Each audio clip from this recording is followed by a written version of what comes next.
பழனி முருகன் கோவில் மூலவர் சிலை மருத்துவ குணம் வாய்ந்ததாகும். ஆயிரக்கணக்கான ஆண்டுகளுக்கு முன்னால் இச்சிலை உருவாக்கப்பட்டுள்ளது. பழனி முருகன் கோவில் தமிழகத்தில் பிரசித்தி பெற்ற கோயிலாகும். அதிக வருவாயை பெற்றுத் தருவதும் பழனி மலை கோவில் தான். இக்கோவிலில் தண்டாயுதபாணியாக முருகப்பெருமான் வீட்டிருக்கின்றார். முருகு என்ற வார்த்தைக்கு அழகு என்று பொருள். தமிழ் கடவுள் என்று முருகன் அன்புடன் அழைக்கப்படுகிறார். அப்படிப்பட்ட தமிழ் கடவுள் சித்த மருத்துவத்தின் அடையாளமாக பழனியில் அமர்ந்து பக்தர்களுக்கு அருள் பாலிக்கிறார். கொண்டிருக்கும் இடமெல்லாம் குமரன் இருப்பார். இதற்கிணங்க பழனி மலை கோவிலில் முருகன் அமர்ந்துள்ளார். ஆன்மீகம் நெறிப்படுத்தும், ஜோதிடம் வழிபடுத்தும், மருத்துவம் குணப்படுத்தும் என்ற சாரத்தின் அடிப்படையில் போகரால் உருவாக்கப்பட்டதுதான் தண்டாயுதபாணி நவபாசான சிலை. நவம் என்றால் 9, பாஷாணம் என்றால் மருந்து. சித்த மருத்துவ மூலிகை அகராதிப்படி நவபாஷாணம் என்பது 9 வகையான மூலிகையின் கலவை என்று பொருள். கலியுகத்தின் முதல் நூற்றாண்டில் தான் தண்டாயுதபாணி சிலை உருவாக்கப்பட்டது. அதாவது மகாபாரதத்தின் அர்ஜுனன் மகனான அபிமன்யுவின் மகன் பரிஜத மகாராஜாவின் காலம். இவரது காலத்தில் தான் நவகோடி சித்தர்களும் யோகிகளும் ஞானிகளும் ரிஷிகளும் முனிவர்களும் வாழ்ந்து வந்தனர். அந்த நவகோடி சித்தர்களும் 18 சித்தர்கள் முதன்மையானவர்கள். இவர்கள் ஜோதிடம், ஆன்மீகம் மற்றும் முக்காலத்தையும் உணர்ந்தவர்கள். பரமசிவன் மற்றும் பார்வதி ஆகிய தெய்வங்கள் யோக சாஸ்திரத்தை நந்திக்கு கூற, நந்தி தேவர் அதை திருமூலருக்கு கூற, அவர் காலாநாக்கு கூற, கடைசியில் ஸ்ரீ போகரை யோக சாஸ்திரம் வந்தடைந்தது. இந்த போகரை பழனி மலை கோவிலில் கருவறையில் உள்ள தண்டாயுதபாணி சுவாமி சிலையை நவபாஷாணத்தால் உருவாக்கியவர். போகர் வைகாசி மாதம் பரணி நட்சத்திரத்தில் பிறந்தவர். அஷ்டமா சித்திகள் பெற்றவர். காய சித்தி எனப்படும் அருள் பெற்று வானவெளியில் பறந்து உலக நாடுகளை சுற்றி வந்தவர். கிரகங்களை பற்றி நன்கு அறிந்தவர். இதனால்தான் செவ்வாய் கிரகத்தின் கதிர்வீச்சு நேரடியாக விழும் இடமான பழனி மலையை தேர்ந்தெடுத்தார் போகர். செவ்வாய் கிரகம் ஆட்சி அதிகாரம் செலுத்துவதற்கான கிரகம். மேலும் செவ்வாய் கிரகம் வெப்பம், ரத்தம் மற்றும் நரம்பு மண்டலத்துடன் சம்பந்தப்பட்டது. கிரகத்தின் தன்மைக்கேற்ப சிலை வடிக்க போகர் விரும்பினார். இதன் பிறகு தனது 18 சீடர்களுடன் ஆலோசித்தார்.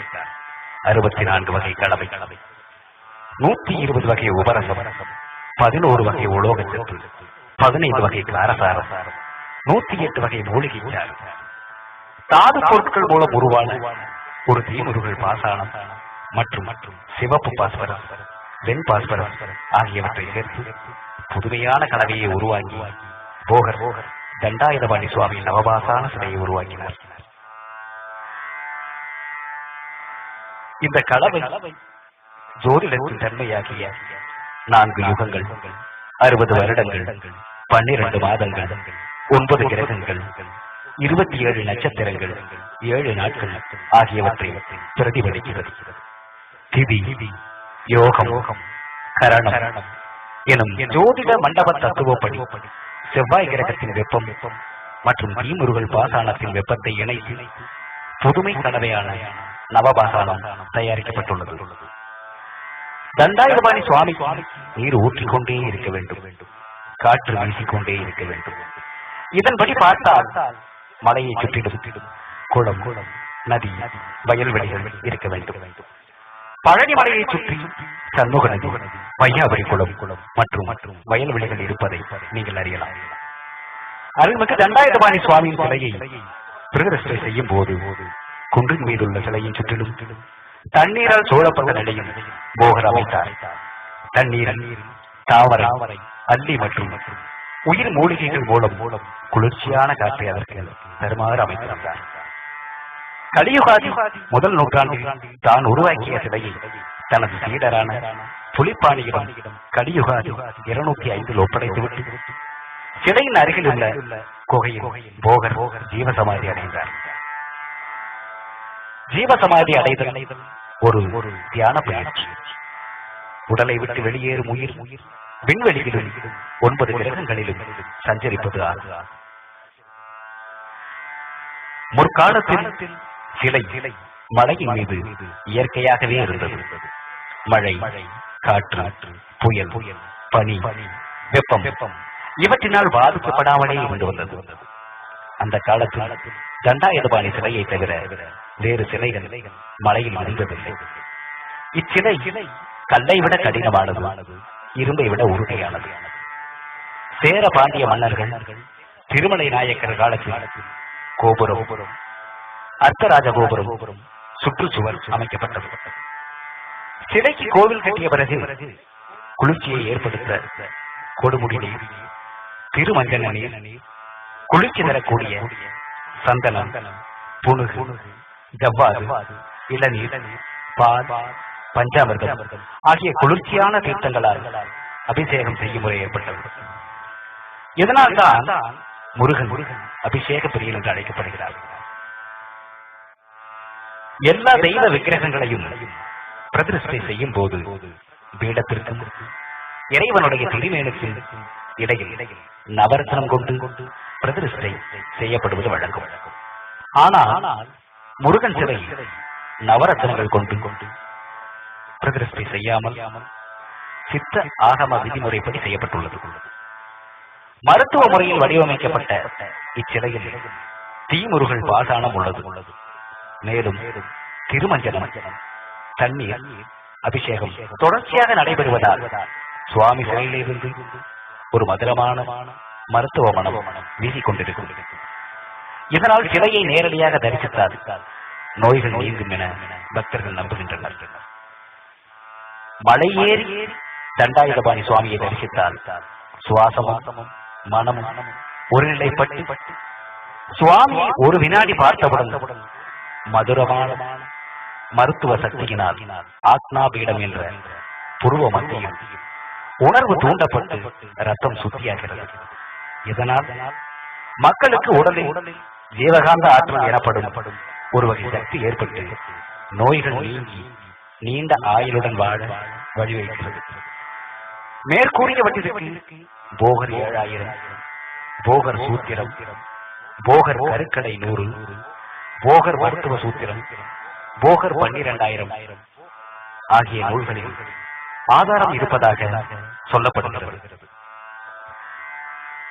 பழனி தண்டாயுதபாணி சிலையின் முகம் பெண் வடிவம் உடையது. தலைப்பகுதி முடி வடிவம், பின்புற கொண்டையும் சந்திரபிறை, சூரியபிறை, நெத்தி சுட்டி போன்ற அலங்கார அணிகலன்களுடன் அமைந்துள்ளது.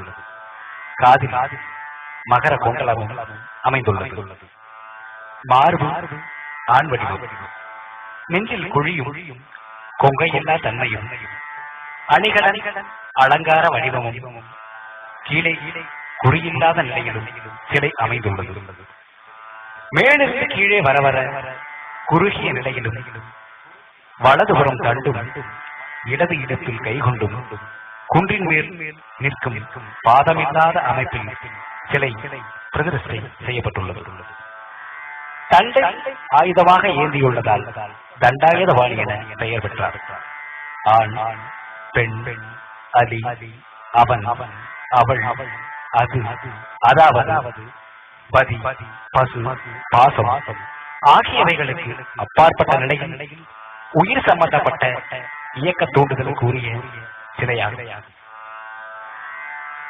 தண்டாயுதபாணி சுவாமியின் சிலையில் தலைப்பகுதியில் இரவில் வைக்கப்படும் சந்தனம் காலையில் பார்த்தால் நிறம் மாறி இருக்கும்.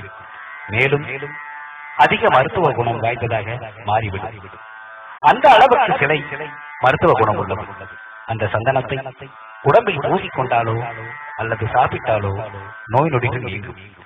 இச்சந்தனமே ராக்கால சந்தனம் என்று அழைக்கப்படுகிறது. கோவில் கருவறை மூடப்படும் போது ஏற்படும் வெப்பத்தால் தண்டாயுதபாணி சிலை வியர்த்து ஒருவித நீர் சிலையிலிருந்து வழிய தொடங்கும். இது கௌபீன தீர்த்தம் என்று அழைக்கப்படுகிறது. இந்த தீர்த்தம் அதி அற்புதமான மருத்துவ குணம் பெற்றது. போகர் பெருமானால் உருவாக்கப்பட்ட சிறப்பு வாய்ந்த அருள்மிகு பழனி பாலதண்டாயுதபாணி சுவாமியை தரிசனம் செய்து வாழ்வில் நோய் நொடியின்றி சகல செல்வங்களை பெற்று சிறப்புடன் வாழ்வோமாக.